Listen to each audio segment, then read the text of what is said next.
अस्सलामुअलैकुम नाज़रीन, मैं हूं आपकी होस्ट हादिया नदीम और आप देख रहे हैं N42 मीडिया। जी नाज़रीन, आज मैं मौजूद हूं N42 मीडिया के स्टूडियो में और आज हमारे साथ मौजूद हैं एक फिजियोथेरेपिस्ट डॉक्टर इकरा ऐवान, जिनसे आज हम करने वाले हैं फिजियोथेरेपिस्ट के बारे में कुछ सवालात। अस्सलाम वालेकुम। वालेकुम अस्सलाम। कैसे हैं आप? अल्हम्दुलिल्लाह। आप कैसे हैं? अल्हम्दुलिल्लाह। आप मुझे सबसे पहले ये बताएं फिजियोथेरेपिस्ट की जो इम्पोर्टेंट है वो क्या है?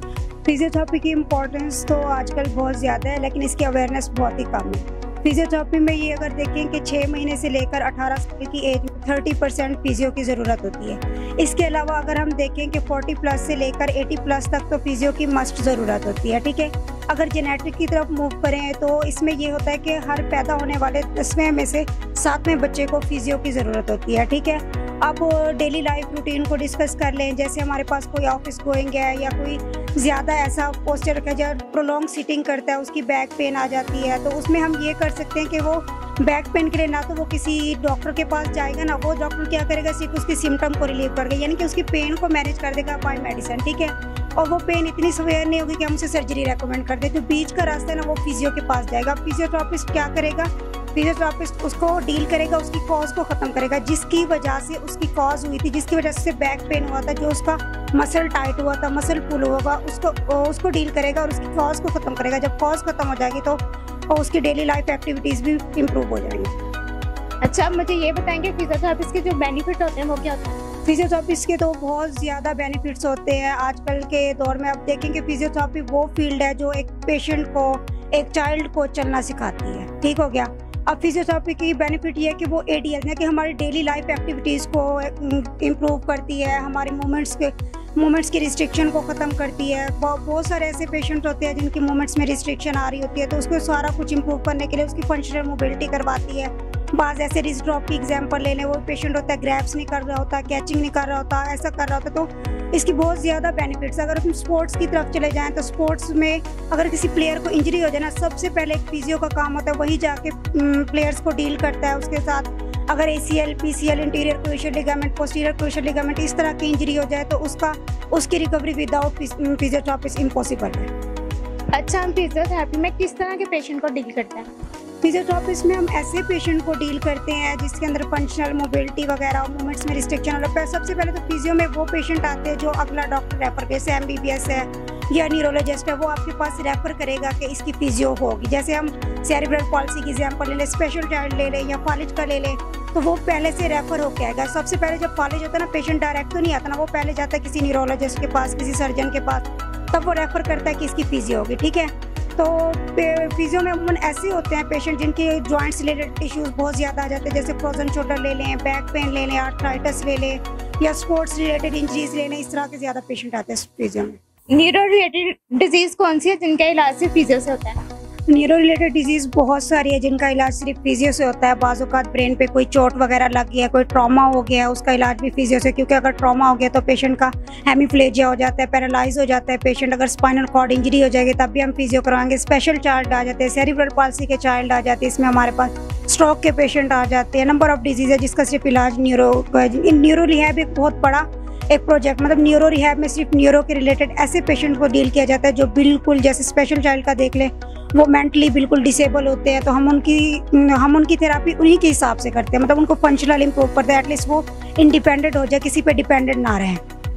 जो स्पेशल चाइल्ड होते हैं उनमें हम किस तरह उनको ट्रीट करते हैं फिजियो में, कि मतलब उनको किस तरह का प्रोटोकॉल दिया जाता है? स्पेशल चाइल्ड हमारे पास जो भी आते हैं ना, अगर बाय बर्थ एक बच्चा पैदा हुआ है, वो मेंटली भी डिसेबल है, पेरेंट्स को अमूमन पता चल जाता है कि हमारा बच्चा ये काम नहीं कर रहा, या नेक होल्डिंग नहीं कर रहा। अमूमन 3 to 4 मंथ या 6 मंथ में बच्चा नेक होल्डिंग कर लेता है। ठीक है, अब बच्चा नेक होल्डिंग भी नहीं कर रहा तो पेरेंट्स को पता चल जाता है, वो फिजियो अगर जल्दी स्टार्ट करवा दे, डिलेड माइलस्टोन होते हैं उन बच्चों के, वो बहुत ग्रोथ उनकी नॉर्मल नहीं होती, तो फिजियो के पास आए ना, फिजियोथेरेपिस्ट उनकी फंक्शनल मोबिलिटी कराते हैं। मतलब ये कि फंक्शनल उनका मोटर कंट्रोल दोबारा कराते हैं, रीलर्निंग करवाते हैं, उनके ब्रेन को मैसेज देते हैं कि अगर ये बच्चा है, इसने चलना है, इसी नेक होल्डिंग करनी है, तो उसके लिए वो फंक्शनल प्रोटोकॉल रखते हैं। पेशेंट को, बच्चे को ग्रैप्सिंग करना सिखाएंगे, उठना सिखाएंगे, चलना सिखाएंगे, नेक होल्डिंग सिखाएंगे, मतलब उनका प्लान सेट होगा कि इसलिए इस टाइम तक हमने इसे नेक होल्डिंग सिखाना है, इसके बाद बच्चे ने बैठना सीखना है, फिर बच्चे ने चलना सीखना है, खड़े होने सीखना है। इस तरह से उसका प्रोटोकॉल सेट किया रहता है अकॉर्डिंग टू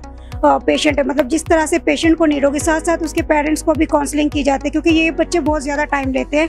अमूमन इसका होता है कि 2 to 3 years भी पेशेंट ले जाता है रिकवर होने में। क्या ये पॉसिबल है कि जो सीपी चाइल्ड होता है वो दोबारा से चलना स्टार्ट हो जाए? बिल्कुल ये पॉसिबल है। फिजियोथेरेपी वाहिद फील्ड है जिसमें सेरिब्रल पाल्सी या स्ट्रोक के पेशेंट्स को चलना सिखाया है। इस तरह है कि अगर एक पेशेंट आए सीपी चाइल्ड का, अगर पेशेंट को लेके आए हैं मतलब 10 साल के बाद, 12 साल के बाद, फिर तो है कि थोड़ा डिले हो जाता है, क्योंकि अमूमन बच्चा बढ़ रहा होता है, उसकी बोन्स वगैरह भी स्ट्रॉन्ग। लेकिन अगर बच्चा है बिल्कुल उसकी बोन सॉफ्ट है तो उसे ले आए हैं, तो वो अमूमन अगर एक नॉर्मल बच्चा 3 साल की उम्र में है, वो कर रहा है अपना काम वगैरह कर रहा है, स्कूल जो भी कर रहा है, अपनी एक्टिविटीज़ कर रहा है, लेकिन ये कि जो वो बच्चा होगा ना, वो 3 नहीं तो 5-6 साल की उम्र में चलना शुरू कर दे, लेकिन पॉसिबल है कि वो चलना शुरू हो जाएगा। और जो स्ट्रोक के पेशेंट होते हैं, क्या ये पॉसिबल है कि वो भी दोबारा से चलना स्टार्ट हो जाए? बिल्कुल, स्ट्रोक के पेशेंट में ये होता है कि वो ऐसे पेशेंट होता है, अब जैसे बच्चा है वो तो बाय बर्थ है कि उसे पता ही नहीं उसने चलना है नहीं चलना, हम उसे सिखाते हैं। स्ट्रोक के पेशेंट पहले से अपनी नॉर्मल लाइफ गुजार रहे होते हैं, उनमें कोई प्रॉब्लम आती है, उनके ब्रेन में इशू आता है, उन्हें स्ट्रोक होता है या जो उसका इशू होता है ना, तो हम उसकी मोटर रीलर्निंग करते हैं। मतलब जो चीज़ उनकी पहले थी हम उसकी तरफ लाने के लिए उसे कोशिश करते हैं। और ये पॉसिबल है कि स्ट्रोक का पेशेंट भी फिजियो से, अगर स्ट्रोक एक्यूट स्टेज पे है तो नॉर्मली स्ट्रोक का पेशेंट 3 to 4 मंथ में चलना शुरू करता है। अगर स्ट्रोक सवेयर हो गया है, अगर किसी को पता ही नहीं था कि हमने इसकी फिजियो करवानी, तो उसके बाद है कि पॉसिबल फिर चल तो पाएगा, लेकिन एक टाइम लेगा, साल भी हो सकता है, 2 साल भी हो, तो पेशेंट पे भी डिपेंड करता है वो कितना फोकस करता है अपनी ट्रीटमेंट पे। फिजियो से इंसान कितनी जल्दी रिकवर हो जाता है?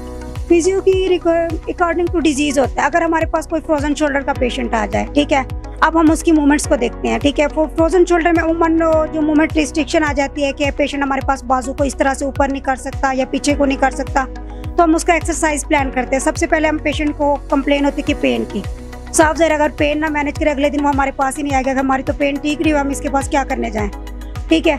तो सबसे पहले हम पेन मैनेज करेंगे। पेन मैनेज करने के बाद हमारे पास जो पेशेंट की मूवमेंट्स में रिस्ट्रिक्शन आ रही होगी, ड्रेसिंग अनड्रेसिंग आ जाती है, कॉम्बिंग करने में इशू आ रहा होता है, फिर हम उसकी तरफ जाएंगे। हम पेशेंट को वो एक्टिविटीज़ गाइड करेंगे जिसमें पेशेंट को रिस्ट्रिक्शन आ रही होती है। तकरीबन ये 4 to 5 मंथ अगर सवेयर हो तो, वरना तो 2 to 3 मंथ में फ्रोजन शोल्डर भी रिकवर हो जाता है। और ऐसे डिजीज़ टू डिजीज, स्ट्रोक का पेशेंट अगर सवेयर है तो 1 साल ले जाता है, अगर सेरिब्रल पाल्सी का पेशेंट है या स्पेशल चाइल्ड है वो भी इसी तरह 2 to 3 years या ऐसे टाइम ड्यूरेशन रिकवरी पॉसिबल है। ऐसे लोग जिनके घर में सीपी चाइल्ड या स्ट्रोक का कोई पेशेंट हो, हम उनको किस तरह अवेयरनेस देंगे कि वो अपने बच्चों की जो है वो अपने जो पेशेंट है उनकी फिजियो करवाएं? उनका ये है कि आजकल स्ट्रोक हो, सीपी चाइल्ड हो, ये ऐसे पेशेंट हो, तो पहले तो ये होता है कि अगर कुछ ऐसे रूरल एरियाज़ है या जिन एरियाज़ में अवेयरनेस नहीं है, उनको तो डॉक्टर ही गाइड कर सकता है जिसके पास वो बच्चे को लेके गया है। बस साफ ज़रा जब बच्चा पैदा होगा तो उसे किसी न्यूरोलॉजिस्ट के पास या किसी MBBS के पास, किसी डॉक्टर फिजिशियन के पास लेके जाएंगे कि वो उसे चेक करें।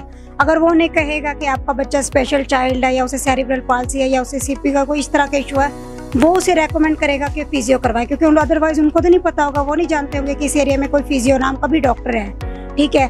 तो वो उन्हें अवेयरनेस देंगे कि आप इस तरह से जाएं और अपने बच्चे की फिजियो करवाएं, इस तरह से उनकी रिकवरी पॉसिबल होगी। उसके अलावा कोई ऐसी एजुकेटेड फैमिलीज हो जाती है तो उनको तो वो आजकल सोशल मीडिया का दौर है, वो खुद भी रिसर्च करके सिलेक्ट करके करवा सकते हैं। तो आजकल वैसे अवेयरनेस का यही है कि सोशल मीडिया के थ्रू भी पेशेंट अवेयरनेस ले सकते हैं। बाकी जो डॉक्टर है इसका अहम रोल है।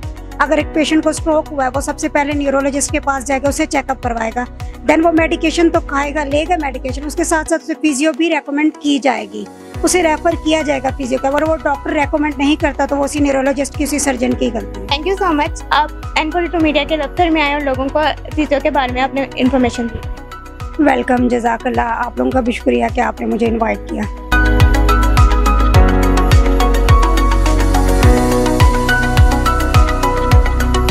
उम्मीद है कि आपको मेरी आज की वीडियो अच्छी लगी होगी। अगर आपको मेरी वीडियो अच्छी लगी है तो मेरे चैनल को लाइक करना, सब्सक्राइब करना और शेयर करना बिल्कुल मत भूलिएगा और अच्छे कमेंट कीजिएगा। मिलते हैं आपसे अगली वीडियो में, तब तक के लिए अल्लाह हाफिज़।